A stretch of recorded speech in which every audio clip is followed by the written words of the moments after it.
ที่นี่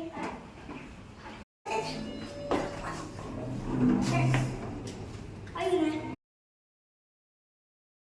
ที่บอสครับวันนี้พาไปเที่ยวไหนครับโรงเรียนสุโขทัยครับ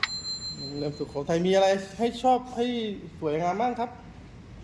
ว้าวสวยงามจังตรงนี้สวยงามจังตรงนี้ เขาเรียกอะไรครับข้างหน้านี้คืออะไรครับเราอยู่ชั้นไหนคะ เราอยู่ตรงนี้ครับข้างบนนี้ครับเมื่อไหร่ชั้นไหน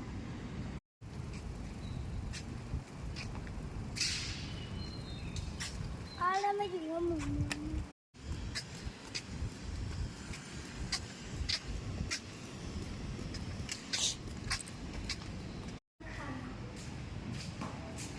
อุ้ยอย่าไปเตะ